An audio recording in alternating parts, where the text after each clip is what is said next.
गजराज तारो तेने आवने को जावने को खावने पकावने को मीराबाई तारी है। नरसी मेहता को तारो वहीवार सुनावने को वेदन सुनावने को जयदेव तारो है। ठाकुर जी आप जिसको भी तारते हो उससे आपकी कोई काम बन रहे होते हैं। एक भक्त शिकायत करता है भगवान से, बोले मैंने आपको पकड़ लिया। बोले क्या? बोले आप केवल उसको तारते हो जिससे आपका कोई काम बन रहा हो। भगवान बोले कैसे? बोले गजराज को आपने तारा, क्यों तारा? उस पर बैठ के आपको घूमने को मिलेगा इसलिए तार दिया। गजराज तारो तेने आवने को जावने को। और मीराबाई को आपने क्यों तारा? बोले क्यों? बोले मारवाड़ की हैं, मारवाड़ी हैं, राजस्थान के लोग बढ़िया बढ़िया भोजन बनाते हैं तो इसलिए आपने मीराबाई को तार दिया। मीराबाई को तारा किस लिए? बोले खावने पकावने को। वैकुंठ के रसोईया रूखी सूखी सब्जी बनाते होंगे इसलिए मीराबाई तार दी आपने, ताकि बढ़िया वहां पर जो है बढ़िया बढ़िया सब्जी बनाएगी। नरसी मेहता को तारो वहीवार सवारने को। नरसिंह मेहता को क्यों तारा? बोले व्यापार आपका बहुत चल रहा है ना आजकल, बहुत लोग दान दक्षिणा करते हैं, उसको संभालने वाला कोई तो होना चाहिए, अकाउंटेंट, इसलिए आपने नरसिंह मेहता तार दिया। और वेदन सुनावने को जयदेव तारो है। जयदेव को क्यों तारा? बोले बढ़िया बढ़िया स्तुति बना के सुनाया करेगा। इन सब से आपका कोई ना कोई काम बनता है, लेकिन मैं आपके किसी काम का नहीं हूं। मुझे तारो मोहे तारो वा में आपकी भलाई है। मुझे तार के बताओ तो मैं जानूं कि आप तारणहार हो। मुझे तारो। आज श्री जगन्नाथ भगवान बीमार हो गए होंगे, अब 15 दिन के लिए ठाकुर जी को बुखार आ जाएगा और वास्तव में ठाकुर जी का अंग पूरा गर्म हो जाता है, उनको केवल काढ़े का भोग लगता है। ठाकुर जी साल भर दाल भात खाते हैं, इतना दाल भात खाते हैं, इतना दाल भात खाते हैं, 15 दिन ठाकुर जी व्रत करते हैं, कुछ नहीं खाएंगे, केवल काढ़ा पिएंगे दिन रात, बुखार ठीक करेंगे अपना। इसके पीछे एक बड़ी अच्छी कथा है। जगन्नाथपुरी के एक भक्त थे, ठाकुर जी की निज सेवा में थे, अंदर गर्भगृह में सेवा करते थे। परंतु बंधुओं, कई बार हमारे जो पूर्व जन्म के कर्म होते हैं ना, वो कई बार हमको श्रेष्ठ भगवत भक्त होने के बाद भी भोगने पड़ जाते हैं। वैसे तो शास्त्रों में कितनी बार ऐसा बताया गया कि व्यक्ति जब ठाकुर जी का अनन्य भक्त हो जाता है, खूब कथाएं श्रवण करता है, संत जनों की चरण रज को अपने माथे से लगाता है, तो उसके पूर्व जन्म के भी यदि कोई पाप होंगे तो वो संचित कर्म सब नष्ट हो जाते हैं, लेकिन कई बार नहीं हो पाते। तो एक ठाकुर जी के परम भक्त थे, जगन्नाथ भगवान के नित्य सेवा करते थे। एक बार अपने पूर्व जन्म के किसी कारण से बहुत बीमार हो गए, अस्वस्थ हो गए। और अस्वस्थ भी कैसे हुए? पेट की बीमारी से। मतलब बार बार शौच के लिए उनको जाना पड़ता था। इतना शौच जाते थे कि मंदिर के लोगों ने कहा भाई देखो अब तुम ना कुछ दिन की छुट्टी ले लो, तुम मंदिर मत आया करो। क्यों? बोले अब इतने अपवित्र अवस्था में ठाकुर जी का स्पर्श, ठाकुर जी की सेवा में अच्छा नहीं लगता, कुछ दिन तुम अवकाश लेके अपना उपचार कराओ। लेकिन उस भक्त का नियम था, वो बिना जगन्नाथ जी को देखे रहता नहीं था।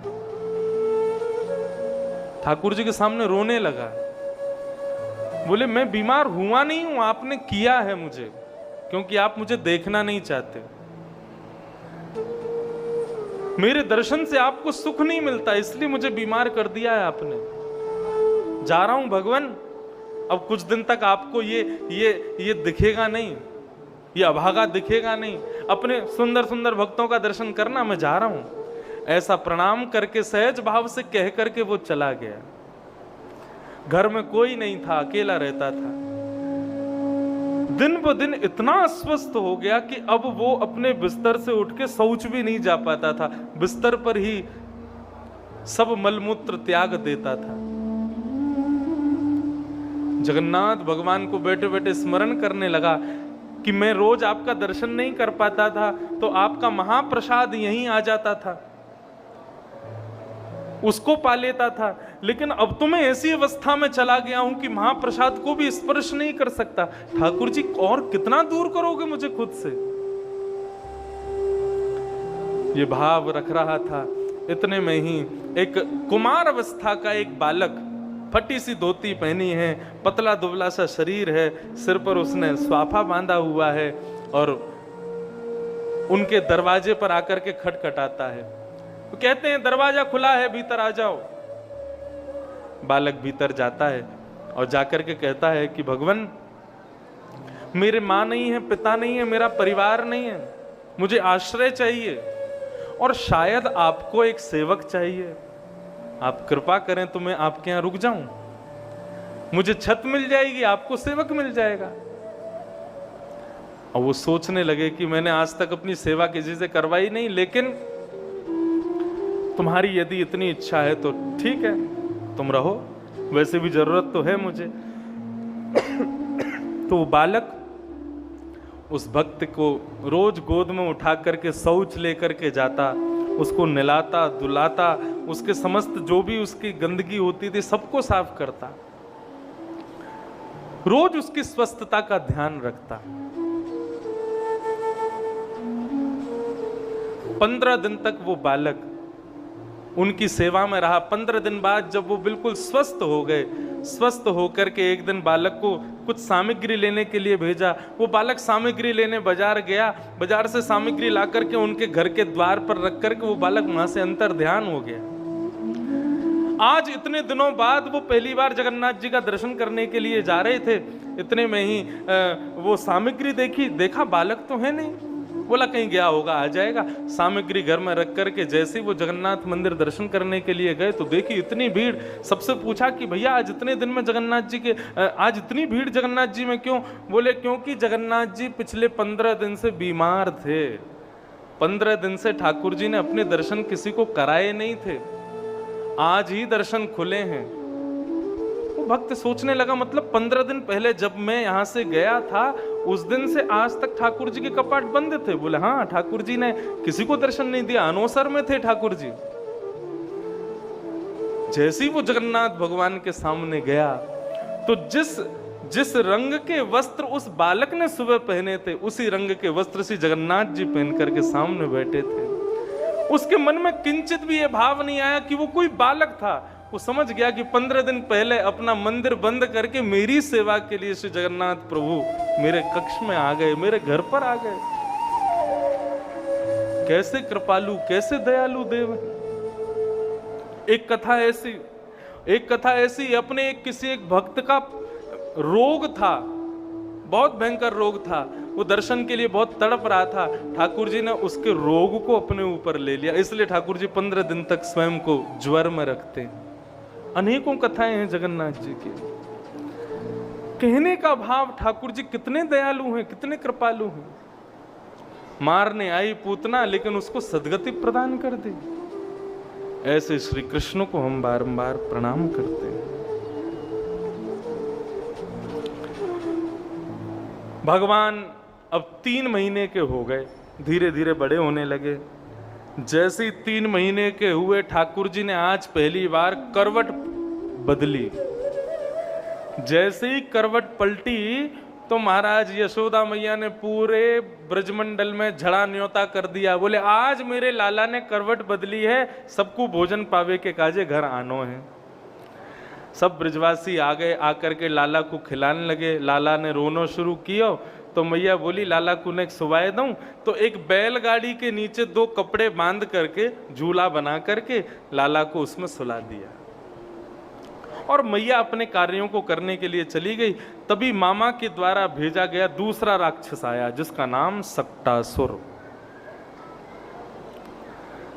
सक्टासुर उस सकट के ऊपर बैठा था, बैलगाड़ी के ऊपर बैठा था।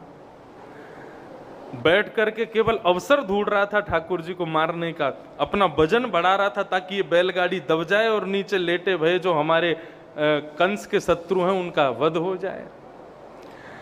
लेकिन इतने में ही ठाकुर जी के नेत्र खुले। ठाकुर जी ने अपना एक पैर लंबा किया और लंबा करके जैसे ही बैलगाड़ी में एक झटका मारा तो बैलगाड़ी आकाश में उड़ गई और सक्टासुर का वध हो गया। सारे गौरस भंडार टूट गए, उस पर बहुत बड़े बड़े मटके रखे थे, मक्खन, घी, दूध, दही आदि उन सब के सब फूट गए। ब्रजवासियों ने जोर की आवाज सुनी, सब दौड़े दौड़े आए तो क्या देखा, दूध, मक्खन, घी, दही के बीच में नन्हे से कन्हैया करवट बदल रहे हैं, छोटे से कन्हैया आनंद कर रहे हैं।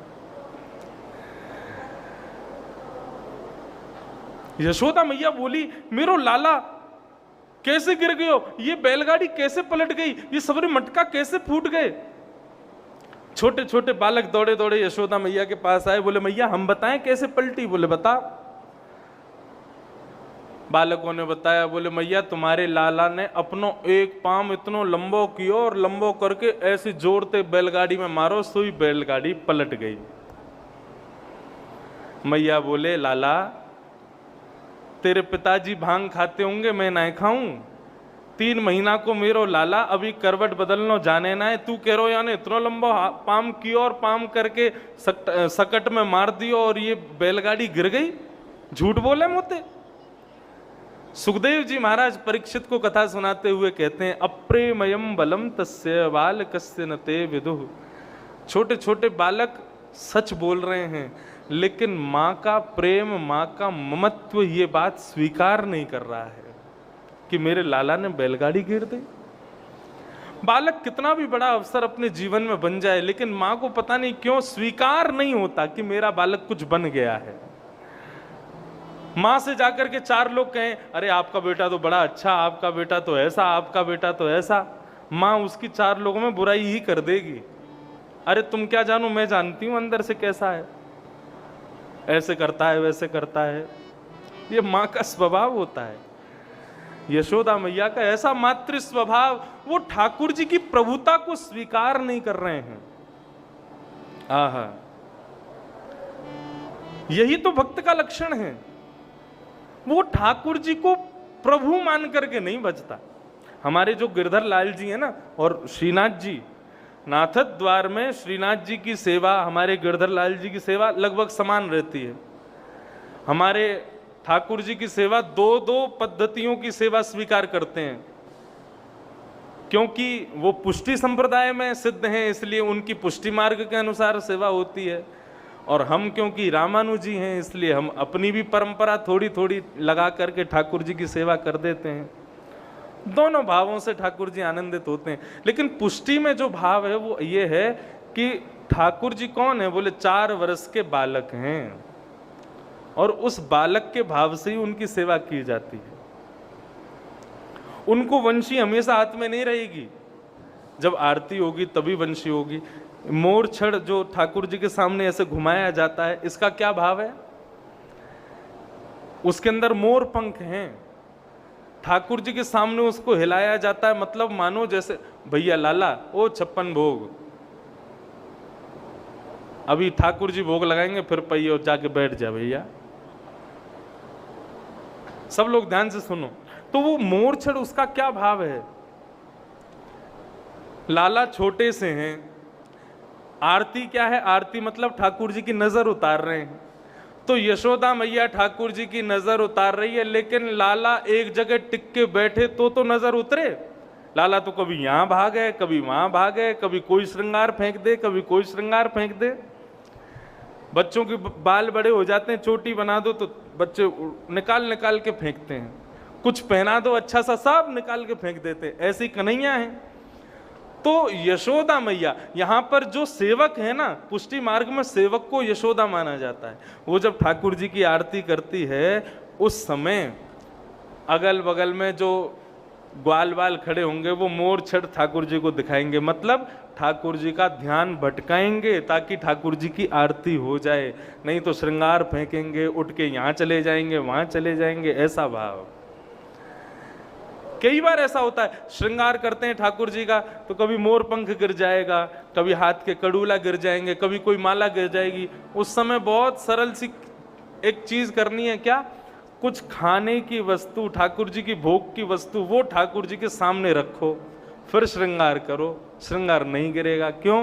क्योंकि ठाकुर जी भोग पाने में व्यस्त हो गए।